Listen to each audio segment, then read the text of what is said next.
Olá, pessoal, boa tarde. Voltamos aqui já. Agora a gente está aqui com o Sérgio da ProAlto, tem muita experiência na área de proteção de sistemas fotovoltaicos. ProAlto que é uma referência também, né, no nosso setor. Boa tarde, Sérgio, tudo bem? Boa tarde, tudo bem. Bom, hoje sobre a 16190, né, Sérgio? É uma norma aí recente do ano passado que ela veio para profissionalizar e ajudar a organizar melhor as normas. Até então nós usávamos normas internacionais, né? Então é uma norma nacional, utilizada obviamente utilizando como base normas internacionais, mas que é uma norma muito importante da parte de proteção para sistemas fotovoltaicos. Bom, Sérgio, eu vou te acompanhar aqui assistindo. Qualquer coisa pode me chamar, tá? Fica à vontade. Tá bom. Obrigado, tá? Bem, pessoal, boa tarde a todos, boa tarde ao pessoal da Pietra, do Rômulo, a equipe dele, e principalmente vocês que fazem esse mercado de energia fotovoltaica acontecer. Tá? A gente vai falar com vocês sobre a norma ABNT-NBR 16690 de 2019. É uma norma muito importante, muito útil, que vai ajudar muito esse mercado crescer aqui para a gente aqui. Tá? Meu nome é Sérgio Roberto Santos, eu sou engenheiro e junto com outros colegas da ProAlto, a gente atende esse mercado de geração fotovoltaica, que é um mercado muito importante, que tem ajudado muito a ProAlto, e a ProAlto também espera que nós estejamos ajudando muito esse mercado a progredir aqui. Tá? Então, a gente vai falar da norma ABNT-NBR 16690, instalações elétricas de arranjos fotovoltaicos, requisitos de projeto. Ou seja, a gente vai falar daquilo que deve constar no projeto de um sistema fotovoltaico, aquilo que o projetista tem que colocar. Um projeto é um conjunto de informações, é isso que o projetista fornece como serviço, um conjunto de informações que, se executada corretamente, vai transformar a luz do sol em energia elétrica. Ou seja, a informação tem que ser bem fornecida, tem que ser bem administrada, tem que ser completa, tem que ser clara, para que ela seja executada de forma eficiente. Então, quanto melhor se compreender a norma, quanto melhor se aplicar a norma, quanto mais à vontade nós estivermos com as normas, mais essas informações que a gente colocar no projeto vão estar corretas. E mais facilmente elas vão ser aplicadas pelos instaladores aqui. Tá? Então, qual é o objetivo da norma BNT 16690? O objetivo dessa norma é permitir que uma instalação elétrica seja feita dentro daquelas necessidades de uma geração em corrente contínua, onde a geração faz parte do consumo, ou seja, a gente já tem uma norma 5410, que é uma norma de instalações elétricas em baixa tensão. Essa norma, a 5410, já é uma norma que trata da corrente contínua e da corrente alternada. Só que a gente não tem os profissionais, principalmente os profissionais da minha geração, os profissionais mais antigos, a gente não tinha uma vivência, uma experiência acumulada na corrente contínua.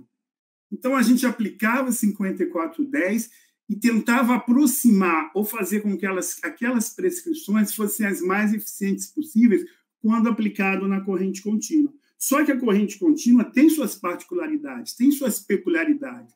E o sistema fotovoltaico, ele merece uma norma específica sobre isso. Ele necessita uma norma específica sobre isso, sem que ela faça com que a 5410 não deixe mais de ser utilizada. A 16690 complementa a NBR 5410.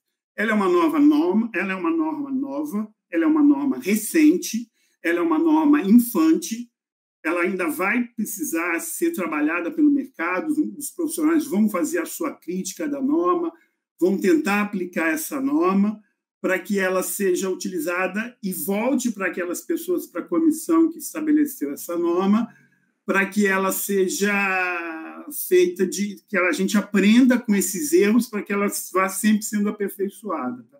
Ela é baseada numa norma IEC, tá? O Brasil é membro da IEC, então uma norma IEC é uma norma que também pertence ao Brasil nesse sentido, tá? Porque a IEC não é a norma de qualquer país, a IEC é uma norma feita em conjunto vamos dizer assim, pelo conjunto de profissionais que atuam em cada país aqui, tá? Ela é uma norma que foi feita a ABNT, ela tem comitês, ela trabalha com comitês.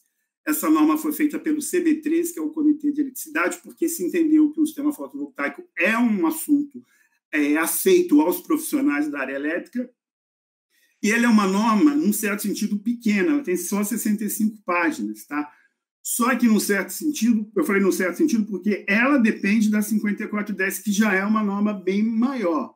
Então, eu não consigo aplicar a 16.690 se eu já não tiver um conhecimento da 5410. Ela é uma norma que custa R$ 223,50, é uma discussão infinita se a norma deveria ser grátis, se a norma deveria ser cobrada ou não ser cobrada.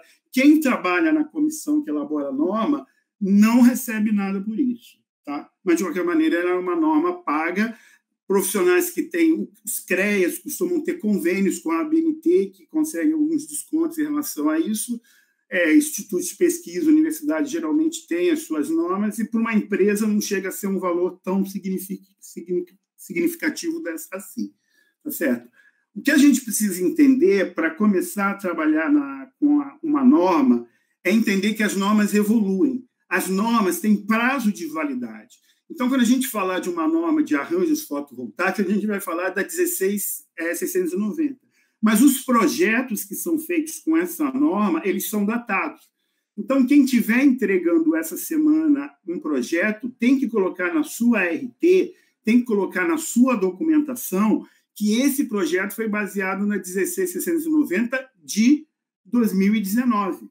Porque se daqui a 10 anos esse projeto for inspecionado, for questionado, for criticado, a pessoa que fizer isso, o inspetor, o perito, o dono do empreendimento, vai analisar se esse projeto está de acordo ou não com a norma vigente no momento. Se for feito daqui a 15 anos, não com a 16.690 de 2030, 2035, mas com a 16.290 do ano em que ela foi executada.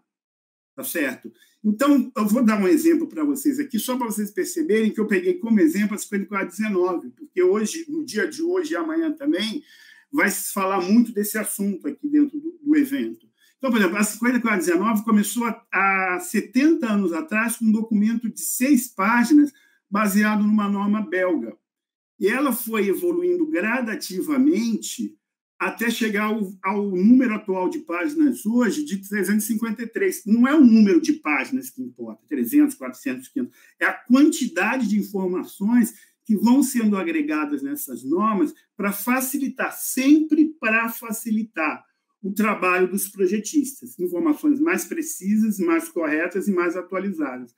Pegando como exemplo, por que a 5419 deu um salto de 2005 para 2015? Porque nesse intervalo de tempo a gente passou a proteger também as instalações elétricas. Antigamente, as normas de proteção contra descargas atmosféricas só protegiam as estruturas. Elas só continham prescrições em relação ao SPDA, Sistema de Proteção contra Descargas Atmosféricas. A partir lá do ano 2000, final dos anos 90, 98, 97, foi ficando cada vez mais claro que os equipamentos eletroeletrônicos eram sensíveis às descargas atmosféricas e proteger só a estrutura não era o suficiente. Então, muita gente ia procurar a norma NEMA, muita gente ia procurar a norma VDE, muita gente tirava soluções da sua própria cabeça. E para padronizar, a palavra standard, norma, é padronização. Para padronizar as soluções da área de proteção contra descargas atmosféricas também para os equipamentos eletroeletrônicos, se utilizou o conceito de MPS, medidas de proteção contra surto. Então, todo esse cabedal de informações sobre as medidas de proteção contra surto foram agregadas na norma de 2005. Ela cresceu, algumas informações foram atualizadas. Então, a norma sempre, ela evolui. Ela evolui com o tempo para atender os anseios da sociedade, porque a norma ela não visa o profissional, ela visa a sociedade, aquela pessoa que vai utilizar os produtos e serviços que a gente fornece para eles aqui. Então, para que existe uma norma? Para que se faz uma norma? O que é, assim, o grande objetivo de uma norma? O objetivo de uma norma é estabelecer padrões mínimos de desempenho. Desempenho em um sistema de geração de energia significa que ele deve ser eficiente, e eficiência significa reduzir perdas. A gente tem que entregar a energia o máximo possível, porque a gente transforma energia. Então, no caso aqui, falando, a gente transforma a luz do sol em eletricidade, a gente tem que receber o máximo de luz do sol e entregar o máximo de eletricidade, tá certo? A gente tem a confiabilidade do sistema. Esse sistema tem que ser confiável, a gente não pode depender dele quando o sistema quer, a gente precisa dele quando a gente precisa. Então, a norma estabelece padrões mínimos de desempenho, e isso é muito importante para os profissionais, e por isso os profissionais devem ser agentes da norma. Porque eu sou um péssimo projetista de um sistema fotovoltaico, não é a minha área de atuação, projeto de sistemas fotovoltaicos. Como é que um excelente projetista, eu estava assistindo mais cedo a apresentação do Bruno, do Canal Solar, que é um craque nesse assunto, como é que eu vou competir com o Bruno? O Bruno vai reduzir o valor do projeto que ele cobra para que ele possa competir comigo? Não é isso a intenção da norma. A norma existe para que eu me qualifique a ponto de desempenhar um serviço parecido com ele e merecer ganhar a mesma coisa que ele. Então, a norma estabelece padrões mínimos. A norma, em nenhum momento, ela vai restringir a tecnologia, ela vai impedir que um profissional se desenvolva, ela vai bloquear soluções e inovações, porque ela estabelece padrões mínimos de desempenho e, mais importante que o desempenho, de segurança. O sistema fotovoltaico ele não vai existir somente em indústrias onde existe uma equipe de manutenção. Ele vai existir na minha casa, no meu apartamento, num shopping, e várias pessoas vão interagir com esse sistema e ele tem que ser seguro. Ele não pode botar fogo, por exemplo, numa instalação. Então, a norma estabelece padrões mínimos de desempenho e segurança para que o sistema de fotovoltaico seja eficiente e seguro. Tá certo? É obrigatório seguir a ABNT NBR 16690? Eu sou obrigado a fazer isso? Não. A norma ela não é lei, ela não tem força de lei. Eu posso construir, na minha casa, por exemplo, um sistema fotovoltaico, de geração fotovoltaica, que não siga a NBR 16690 em nada, porque a norma não é uma lei. Só que a norma é a base do Código de Defesa do Consumidor, que é uma lei. Existe um princípio em direito que diz que ninguém pode alegar o desconhecimento de uma lei para que não a cumpra. Então, eu não posso sair por aí dirigindo sem cinto de segurança ou tomar uma garrafa de uísque e depois separado por um lado, falar, eu não sabia que era proibido. Isso não existe no código, no ordenamento legal brasileiro. Então, o Código de Defesa do Consumidor é uma lei. Então, toda pessoa, seja diretamente que contratar um sistema fotovoltaico, contratar o projeto ou o sistema, ou, por exemplo, adquirir um imóvel onde já existe um sistema fotovoltaico, se ele tiver algum problema, ele pode usar o Código de Defesa do Consumidor e o Código de Defesa do Consumidor vai consultar o que a norma sobre aquele assunto diz. Então, se eu compro, foi muito falado hoje aqui, muito usado o termo DPS. Se eu compro um DPS e ele apresenta algum problema, existe uma norma técnica que diz como ele deveria ser. Então, esse problema foi por um problema eventual, acidental, ou ele aconteceu por um descumprimento da norma técnica. Então, nesse caso, o Código de Defesa do Consumidor vai cobrar que a NBR 16690 ou outras normas tenham sido consultadas. Além disso, existe também a NR10, todas as normas regulamentadoras, que elas têm força de lei. Então, por exemplo, se um fiscal do trabalho, um auditor do trabalho, alguém no Ministério Público do Trabalho, entrar numa indústria, por exemplo, e aquela indústria ali tiver um sistema fotovoltaico lá no teto, e por algum motivo aquele sistema representar algum risco para os funcionários daquela empresa, ele pode multar, ele pode interditar a empresa, ou ele pode fazer o que normalmente é feito nesses casos, é um termo de ajustamento de conduta. Ele vai pedir para que o sistema seja adequado e dando um prazo para isso. E ele vai pedir que o sistema seja adequado baseado na ABNT NBR 16690. Tá certo? Então, o que acontece? A 16690 ela é fundamental para que os projetos de sistemas fotovoltaicos sejam feitos como eles devem ser, dentro do mínimo necessário. Só que eu pediria licença aqui para vocês, para também entrar aqui só com um detalhe. Na parte de serviços, de prestação de serviços, a gente tem uma outra norma mais jovem ainda, que é a 16.384/2020, que é a norma de segurança em eletricidade. Então, isso já não é um assunto do projetista, tá certo? O projetista deve também procurar que o sistema dele favoreça a utilização da 16.384, mas quem for instalar, manter ou inspecionar o sistema tem que seguir a nossa norma 16.384/2020, de 2020, desse ano ainda, que é uma norma de serviços em eletricidade. Então, substituir um módulo, mexer no inversor, passar cabos, isso, mesmo que o projeto tenha sido feito de acordo, tem que ser executado de acordo com a nossa norma 16.384, que é a nossa norma de segurança. Gente, norma não é um bicho de 7 cabeças, não é armadilha para nenhum profissional. Norma é um conjunto de informações necessárias para que a nossa vida seja feita, nosso trabalho seja feito de forma mais eficiente e segura.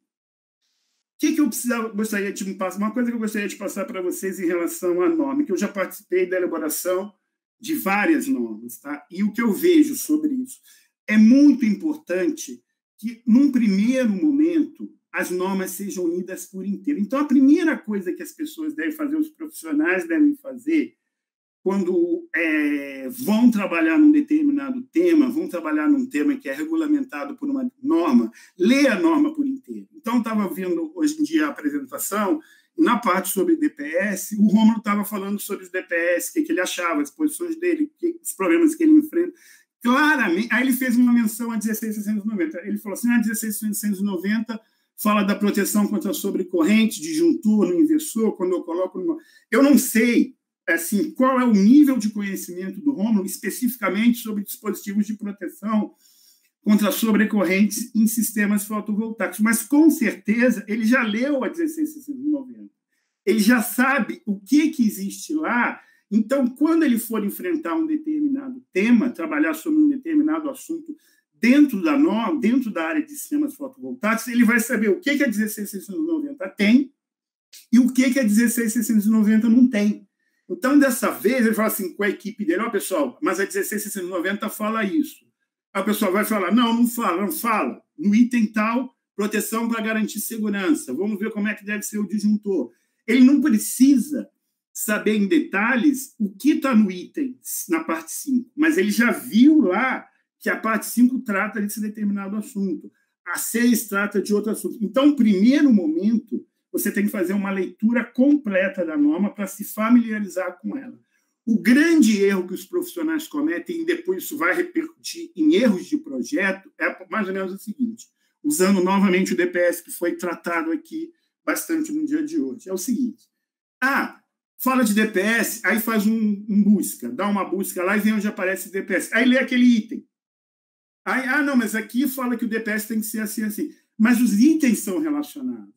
Então, muitas vezes, um item se refere a alguma coisa, mas um outro item já dá uma outra alternativa ou já mostra que aquilo que a gente está achando é muito específico numa determinada situação. Então, é fundamental ler a norma inteira. É uma norma de 65 páginas, não precisa ler com muita atenção, só ler para se familiarizar com ela. É que nem quando você chega, desculpe a analogia, é como quando você chega num shopping, faz uma volta geral para ver todas as lojas que tem, e aí depois você vai entrar em lojas. Se você quer comprar um tênis, você vai ver geral as lojas que vendem tênis ali, e depois você vai entrar naquelas ali para realmente você decidir aquilo que você vai usar. Tá certo? As normas trabalham com referências. Todas as normas são referenciadas a outras normas. Então, você não consegue trabalhar uma norma 16.690 sem conhecer a 5410. Porque a 5410 é a nossa norma de instalação elétrica em baixa tensão. Era a 5410 que dava conta de instalações elétricas para a gente em corrente contínua até 1.500 volts. Então, dessa forma, a gente precisa conhecer a 5410, porque a gente trabalha com isso.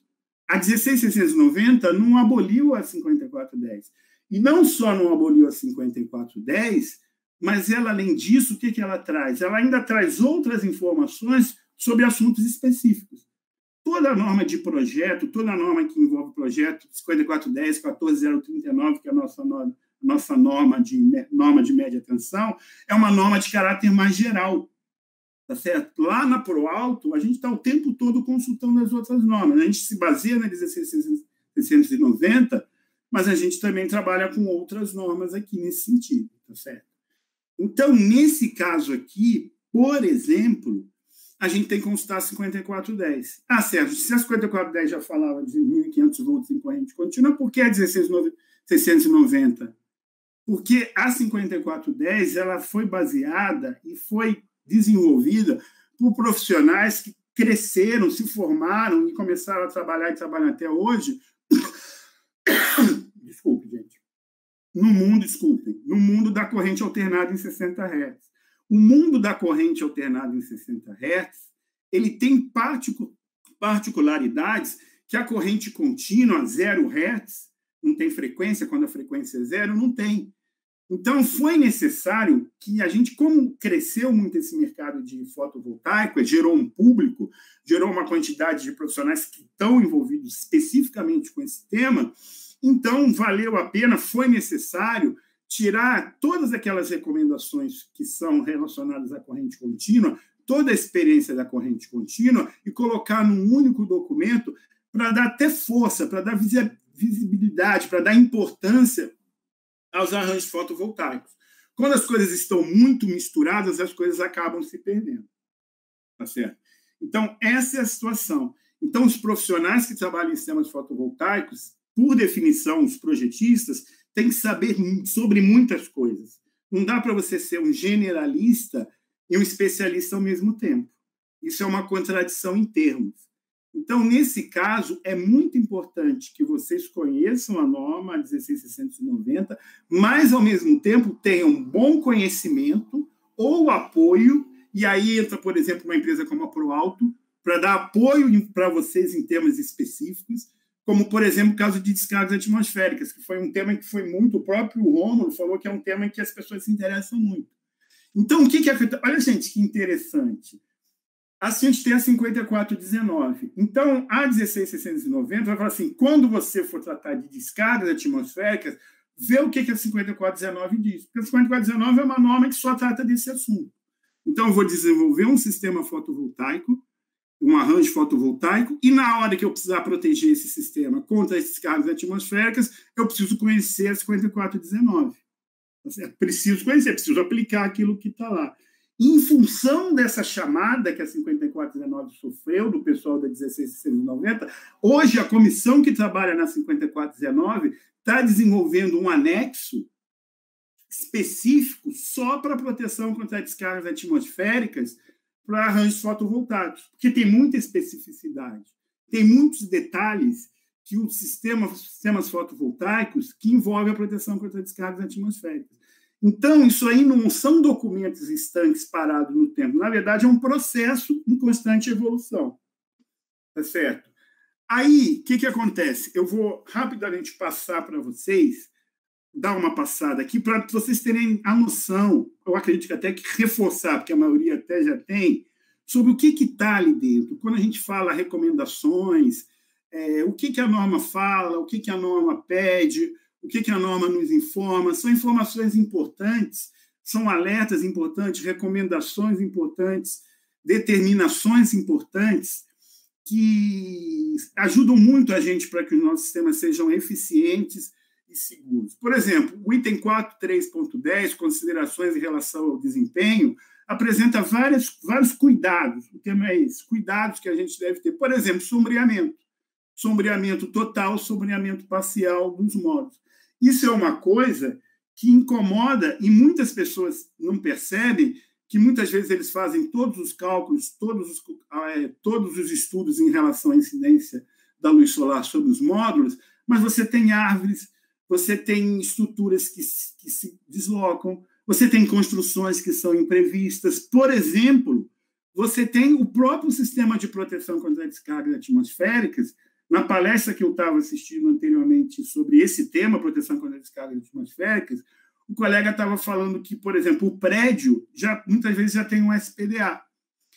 a colocação de um sistema fotovoltaico com alto nesse prédio nunca vai aumentar a incidência de raios. Um sistema fotovoltaico ele não tem a capacidade de fazer com que o prédio atraia raios, até porque nada atrai os raios. Mas, muitas vezes, eu tenho que reposicionar os captores e fazer o estudo do sistema de captação, porque o posicionamento dos captores gera sombreamento nas placas. Tá certo? E olha só que interessante, um excelente profissional da área de proteção contra descargas atmosféricas muitas vezes não está atento a perceber essa situação. Tá certo? Então, ele precisa ser alertado que, quando ele proteger o sistema ali, aquelas placas ali não é enfeite. A não incidência de luz solar sobre elas é um problema. Para isso, a 16690 nos ajuda. Como ela nos ajuda também em relação ao quê? Aos projetos mecânicos. O que são os projetos mecânicos? O que eu quero falar com isso? Os sistemas fotovoltaicos, as estruturas fotovoltaicas, elas têm que resistir a uma série de esforços que não são apenas esforços elétricos, não são solicitações elétricas, são solicitações mecânicas, como, por exemplo, o vento, como, por exemplo, o acúmulo de material, a própria radiação do sol. Então, tudo isso tem que estar previsto no projeto. Porque se eu diminuo o custo de instalação do sistema, ao invés de economizar, pode ser apenas uma transferência de despesas. Aquilo que eu não estou gastando na infraestrutura, eu vou gastar depois com a manutenção. Eu vou economizar no OPEX, no CAPEX, e depois eu vou ter que gastar mais no OPEX, ou seja, é uma falsa economia. São exemplos como isso aqui, são situações que eu já vi, presenciei. Na esquerda, vocês têm aqui o quê? Um sistema que foi derrubado pelo vento, o vento derrubou esse sistema porque não estava fixado corretamente. Na direita, a gente já almoçou, são fezes de pombo, que geram, em primeiro lugar, uma diminuição da eficiência das placas, e, em segundo lugar, geram um peso também que pode comprometer a estrutura das placas aqui. Então, a norma trata nos seus itens aqueles pontos, por isso que eu falei, mínimos, que a gente deve preocupar com eles. Então, por exemplo, já a parte 5 é uma parte muito importante, que é a parte daqueles dispositivos que existem para garantir a segurança do sistema. Então, o que acontece? Ali, ela vai várias vezes falar o seguinte: siga a 5410. O que a 5410 se aplica? Obedeça a 5410, para não criar uma redundância. Tá certo?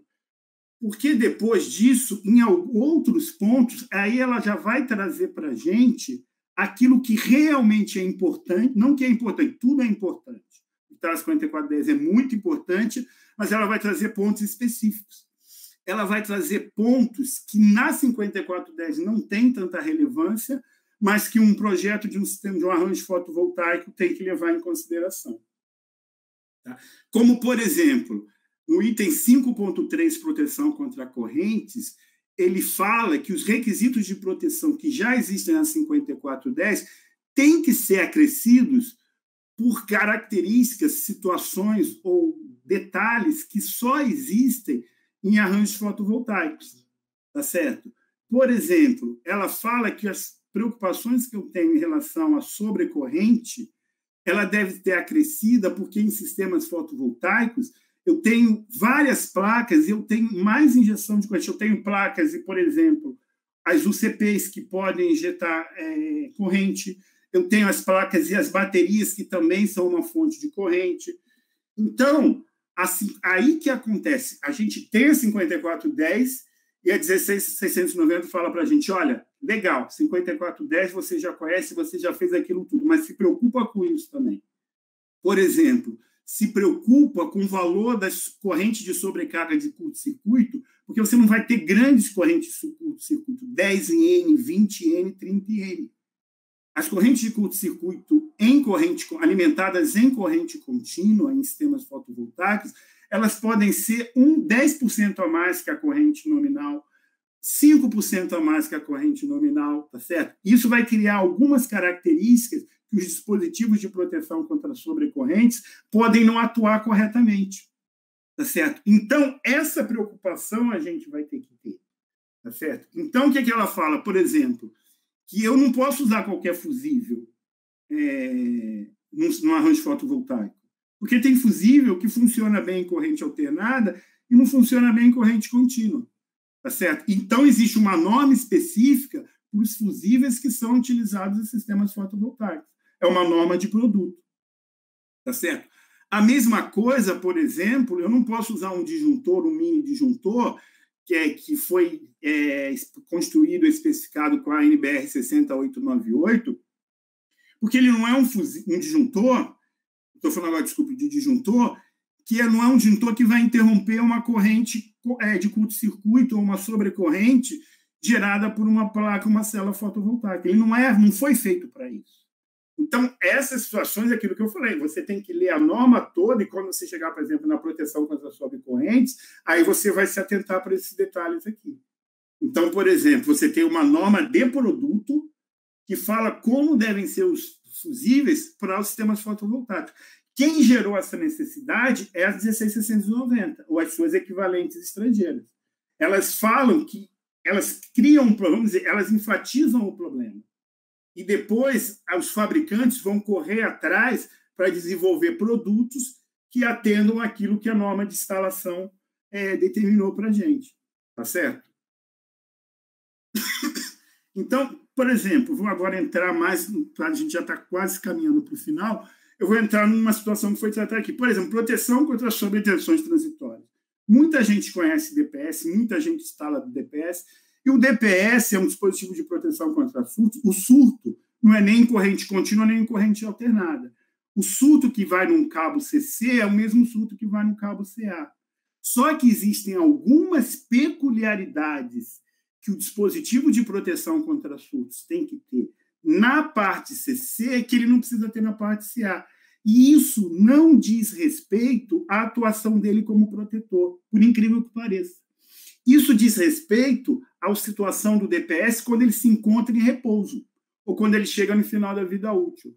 Quando um DPS atua, conduz a corrente de surto, tanto faz o CC, o DPS-CC e o DPS-A são exatamente iguais. Mas quando o DPS chega no final de vida útil, por exemplo, o DPS-CC tem que ter um comportamento diferente do que o DPS-CA. Porque o DPS-CC, todo DPS, isso é uma coisa que surpreende algumas pessoas, o final de vida útil de um DPS não é como uma chave aberta, é como uma chave fechada. Muita gente pensa que o DPS acaba porque ele não consegue mais fechar e conduzir a corrente de surto. É o contrário. O DPS acaba, aqueles que acabam, que são varistores, ele acaba porque ele é uma chave fechada e não vai conseguir virar uma chave aberta. Então, ele vai conduzir a corrente que, ao invés de chegar ao inversor, vai para o sistema de aterramento. Então, isso precisa ser interrompido, essa corrente. A gente chama corrente de segmento. É uma espécie de corrente de fuga. Só que esse DPS não vai ter que interromper uma corrente alternada, porque interromper a corrente alternada é mais fácil. Ela passa pelo zero, ela desaparece em determinado momento. A corrente contínua não desaparece, ela vai sempre existir. Então, quando eu tenho abertura de contatos, essa abertura de contatos, a corrente vai acompanhando a abertura de contatos e vai sustentando um arco elétrico. Isso não é um problema trivial de engenharia. Então, o que acontece? Os DPS têm que ter características especiais. Quem nos alerta sobre isso é a 16690. A 16690 diz para a gente, olha, cuidado, DPS de corrente contínua tem que ter algumas características diferentes de DPS de corrente alternada. Aí, o que vai acontecer? Em função disso, os fabricantes começam a trabalhar, começam a pesquisar, começam a estudar e desenvolver soluções. Aí a gente vai ter 2 fabricantes de DPS aqui, cada um desenvolveu sua solução. Por exemplo, a ProAlto trabalha com a DEM. A DEM tem a tecnologia SCI, que é uma tecnologia de interrupção de correntes de curto-circuito ou corrente de fuga em CC. Ela é totalmente diferente dos dispositivos dos DPS de corrente alternada da DEM. Então, não basta... Como é que funciona? Você, no seu projeto, você vai especificar um DPS de corrente contínua com um sistema de interrupção de corrente de fuga ou curto-circuito adequado ao sistema de corrente contínua. Aí existe uma norma, que é a 61643, a 31 e a 32, que tratam desse tipo de DPS. Cada fabricante vai desenvolver a sua solução para se adequar a essa necessidade. Na ProAlto, a gente usa o DPS Cidadem. Dentro das strings das caixas de junção que a gente fornece, ou a gente fornece o DPS individualmente. Gente, com relação ao DPS, prestem muita atenção e estudem, porque DPS, em muitas situações, é quase um enfeite, porque são lugares que têm pouca incidência de descargas atmosféricas ou surtos transmitidos pela rede. Em sistemas fotovoltaicos, particularmente, esse é o tema do meu mestrado, a minha dissertação de mestrado é sobre isso, em sistemas fotovoltaicos, eles são muito expostos a descargas atmosféricas diretas e indiretas. Uma descarga atmosférica pode induzir tensões em correntes, em condutores, até 2 quilômetros de distância. Eu tenho algumas contas, alguns cálculos que eu fiz que mostram que um sistema, por exemplo, de 5 megawatts de pico, pelas suas dimensões, ele é atingido por uma descarga direta a cada 2 anos. Aí muita gente pode pensar, mas eu construí 1 a 2 anos e nunca foi atingido. Gente, isso é uma probabilidade. Ele pode não ser atingido nos 2 primeiros anos, mas nos 2 seguintes ele pode ser atingido 4 vezes. Ao longo da sua vida útil, por exemplo, em 20 anos, ele vai ser atingido até 40 vezes por descargas atmosféricas diretas. Descargas atmosféricas indiretas, muito mais. Porque as descargas atmosféricas, elas imaginam o seu sistema fotovoltaico e uma área de raio 2 quilômetros, a quantidade de raios que acontece nessa situação. Então, todo DPS de sistema fotovoltaico, ele vai ser solicitado, ele tem que ser bom, porque as descargas atmosféricas são realmente um estresse, um desafio para a qualidade e confiabilidade dos sistemas fotovoltaicos. Tá certo?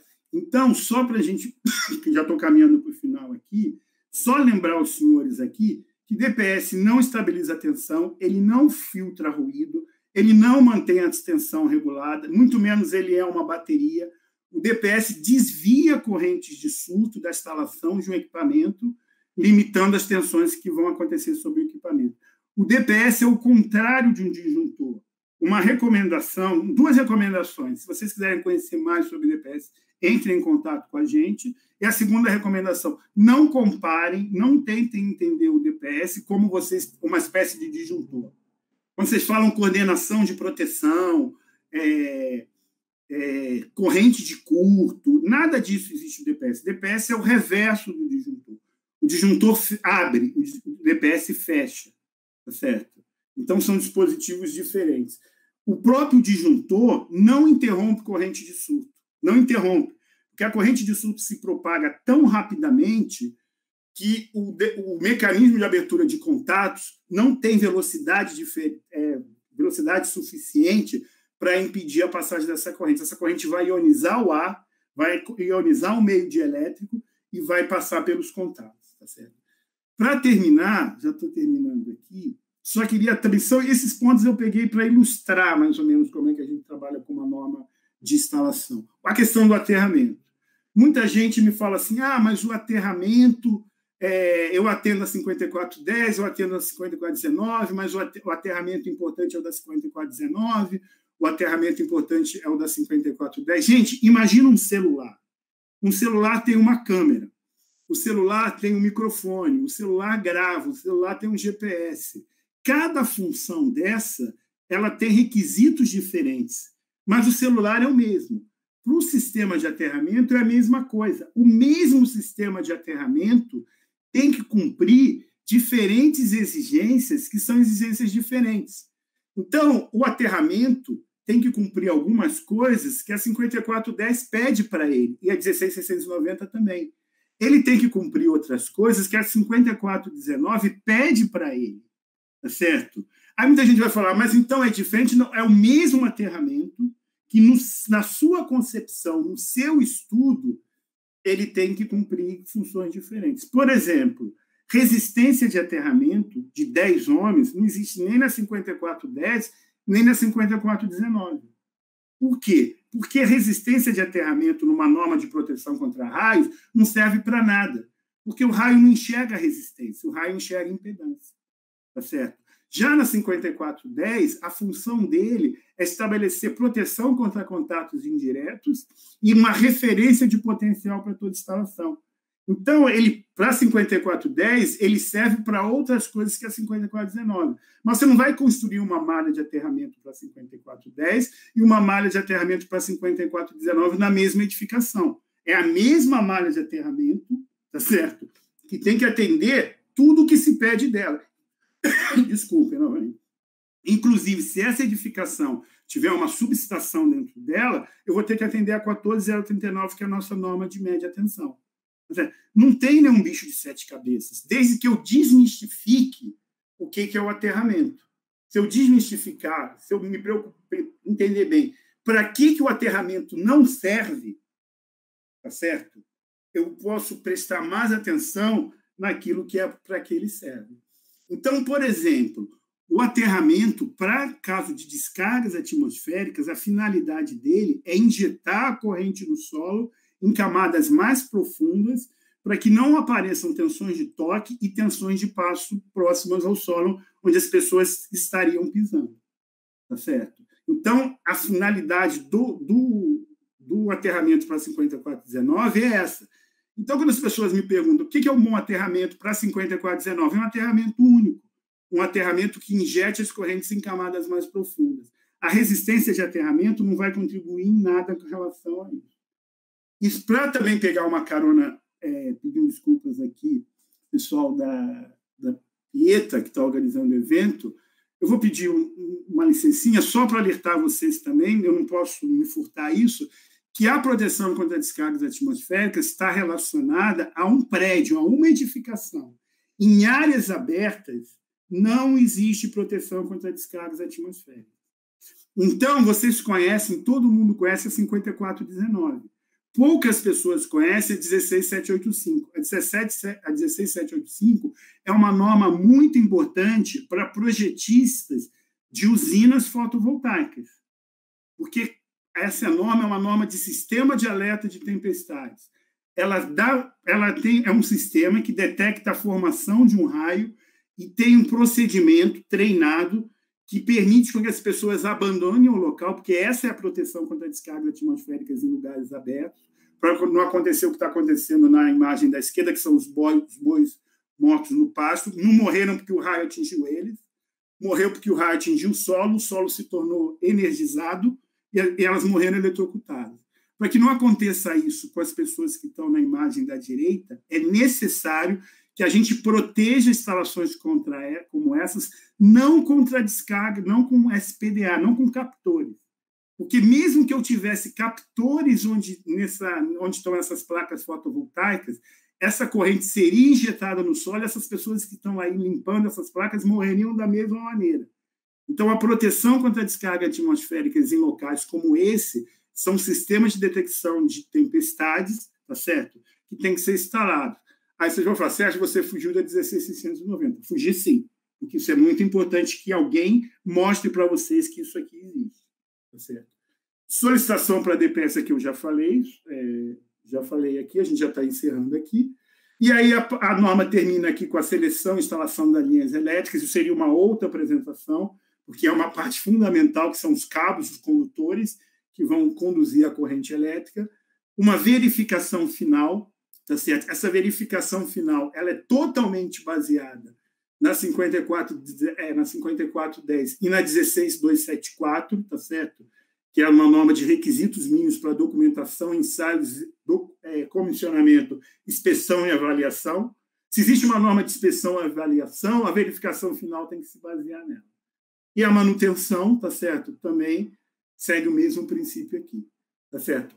Eu queria agradecer muito aqui ao Rômulo, muito a equipe dele, foram muito corteses com a gente, trabalharam muito, eu espero ter agregado algum tipo de informação. Como é um evento aqui, todo mundo está falando, o objetivo do evento é dar uma visão geral.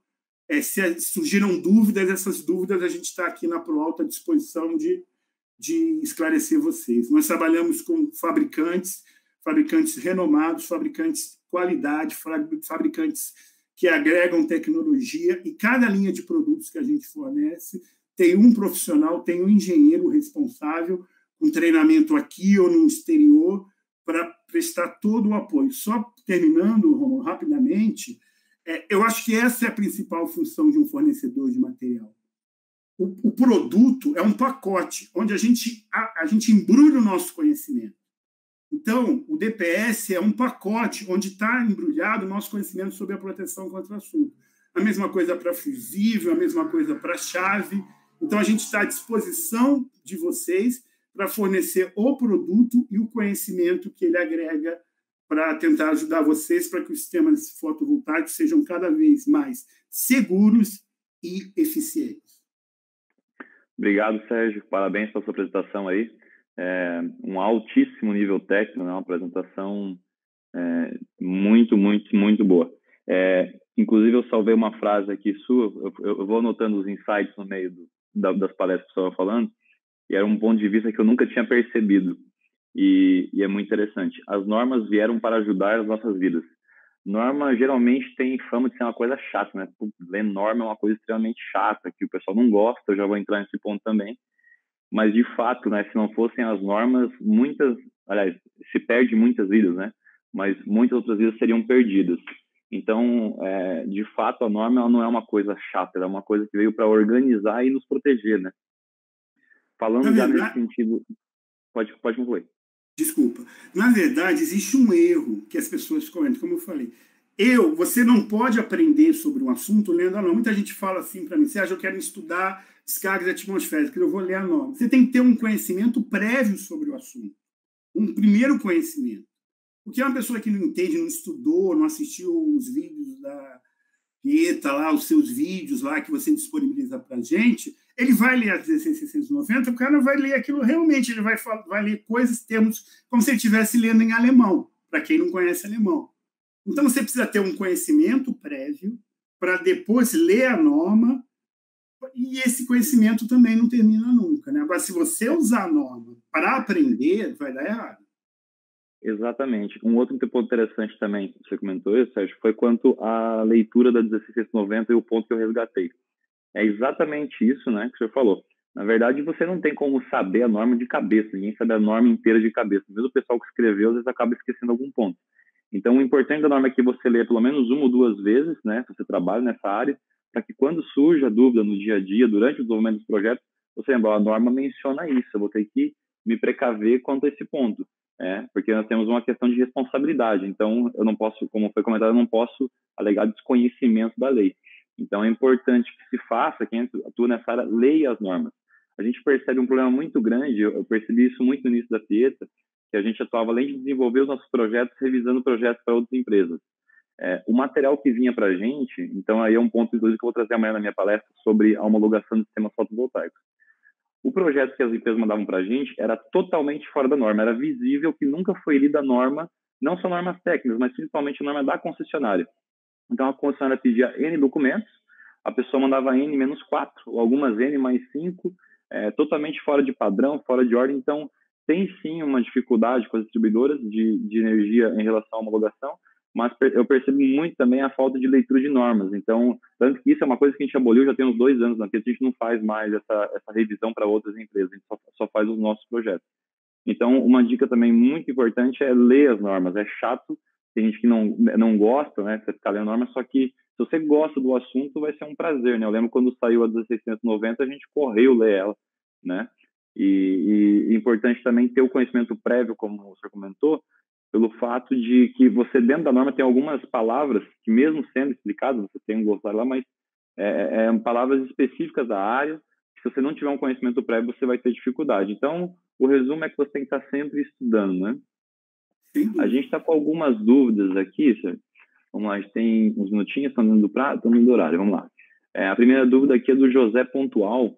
Ele pergunta aqui, o que é necessário para projetar uma SPDA? Daí ele complementa, apenas um curso ou também uma certificação? Tá, responde. Nem, assim, do ponto de vista legal, nem o curso, nem a certificação. Tá certo? Minha recomendação, o que seria interessante para projetar uma SPDA? Ler a norma, conhecer a norma, assim, uma recomendação. Procura se associar a um colega mais experiente. quando você o contratar, já no contrato, na conversa, você explique para ele que você vai pedir o apoio. Esse apoio ele vai para quê? Para te ajudar e você vai aprender nesse trabalho, porque é muito difícil você executar um Aprender serviço, sozinho. aprender fazendo. E outra coisa, do ponto de vista financeiro, é jogar dinheiro fora, tá certo? Porque o maior cartão de visita nosso é o boca a boca, a indicação. Então, atrasa, teu cliente vai perceber que você está... Agora, eu preciso responder do ponto de vista. Nem o curso e nem a certificação. Não existe certificação para SPDA. Esse é um erro. O nosso sistema legal do MEC, CREA, habilita a pessoa, no momento que ela tem um diploma de engenheiro eletricista, no caso, um cara pode fazer a vida toda SPDA e no dia seguinte ele vai, uma hora ele resolve fazer arranjos fotovoltaicos. E aí, o que acontece? Ele tem o mesmo direito. Não é como na medicina, por exemplo, que depois você cai nas especialidades e existe algum tipo de regulamentação sobre isso. Então, isso assim, respondendo a pergunta de forma mais objetiva, o mais importante é ter experiência. Eu acho que ele quis perguntar, basicamente, com a certificação, então está respondido de eletricista, mas também, obviamente, a experiência. Como foi comentado, só a norma, você pode decorar a norma de cabeça, sem a experiência prática, e além, é claro, de associar com algum engenheiro mais experiente, que seria o ideal, mas nem sempre é possível, também cursos, né? A gente tem cursos aí no Brasil, principalmente da SPDA, a gente teve alguns instrutores hoje, que tem professores com 30 anos de experiência, 20 anos de experiência, né? Então, acho que isso é bem importante, um curso para você iniciar na área, né? Não, inclusive, você está falando, você está assim, você está até dando uma puxada na minha orelha, porque eu gosto disso, obrigado. Porque eu sou instrutor do curso da termotécnica, que é um curso muito antigo.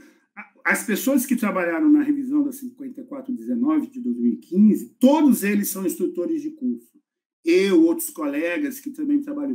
Eu não estou dizendo, o curso é muito útil, principalmente pelo relacionamento que você consegue estabelecer com os instrutores. E, normalmente, os nossos cursos, essas pessoas que costumam dar curso, é um canal de consulta que você acaba estabelecendo, o famoso network. Exatamente. Dá para tirar dúvidas depois, ao longo do desenvolvimento dos trabalhos, né? Bom, vamos ver a próxima aqui.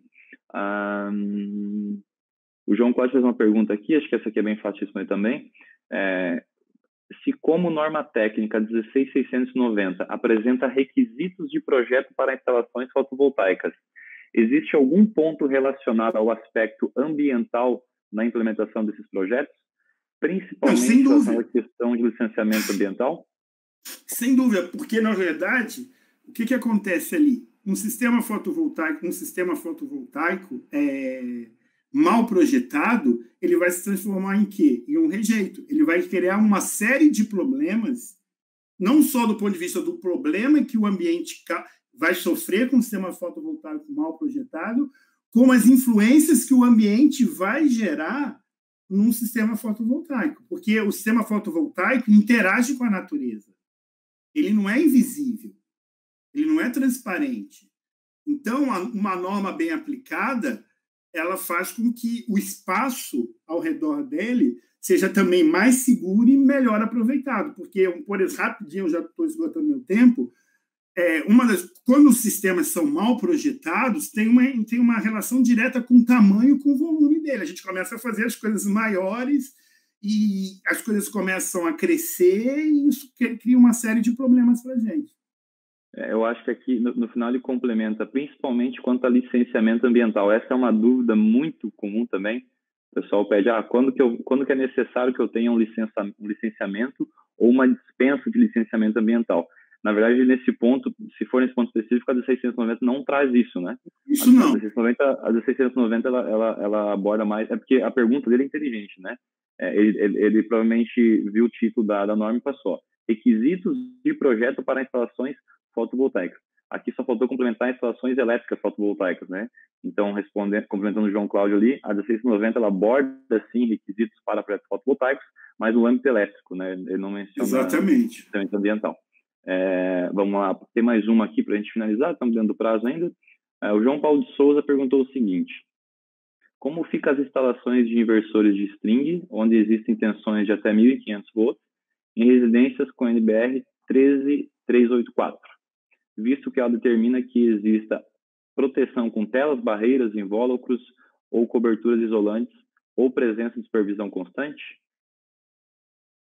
Então, aí você vai ter que ter você vai ter que ter a questão da engenharia. A engenharia vai ter que atuar para que você crie situações, não só proteção contra contatos indiretos, tá certo? E afastamentos nesse sentido. Veja bem, a norma, ela não inibe a engenharia nesse sentido, tá certo? Então, você vai ter que pegar as restrições que a norma coloca para você e procurar as melhores soluções em relação a isso aqui. Tá certo? E outra coisa, a 13384 é uma norma de procedimento de instalação nesse sentido aqui. Isso não é um problema, na verdade, porque, na verdade, isso aqui já existe, esse tipo de restrições, barreiras, proteções contra contatos indiretos, anteparos, já existe numa instalação hoje, e 1.500 volts em corrente contínua ainda é baixa tensão. Eu acho que isso é um ponto que o pessoal confunde. O pessoal, como a norma 5410, o pessoal fala que ela é até 1.000 volts, a gente está acostumado a entender até 1.000 volts em corrente alternada, as pessoas acham que 1.500 volts em corrente contínua passa a ser média tensão, e não é. 1.500 volts em corrente contínua ainda é baixa tensão. Certo. Então é isso, a gente fechou aqui as perguntas. Queria agradecer, Sérgio, em nome de toda a equipe aqui do Summit, da Pieta, tá? A sua presença, a presença da ProAlto foi muito importante para o evento. Tanto o assunto quanto a marca ajudou a trazer muitas pessoas, né, para o evento. A gente já passou aqui, está rumo a 2.500 inscrições já. Então, parabéns pela sua apresentação. Obrigado aí ao senhor e todo o time da ProAlto que esteve com a gente nesse projeto aí. Tá certo, muito obrigado a vocês. E você falou uma coisa muito importante. A gente faz a apresentação, as pessoas veem o Sérgio, mas acaba sendo uma injustiça contra a Tayane, a Laís, o Tiago, o Rômulo, o Rodrigo, o Miguel, o Lucas, que a ProAlto não é o Sérgio, muito pelo contrário, ela é um time que joga junto. É um time gigantesco por trás, né? É isso aí. Muito obrigado, tá? Para o pessoal que está acompanhando, a gente já vai iniciar daqui 2 minutinhos a próxima palestra, tá? Obrigado quem está nos acompanhando desde o início aí, ou quem começou agora também, seja bem-vindo. A gente já vai iniciar a próxima. Um abraço, Sérgio, a gente conversa por aí. Um abraço. Valeu, tchau, tchau.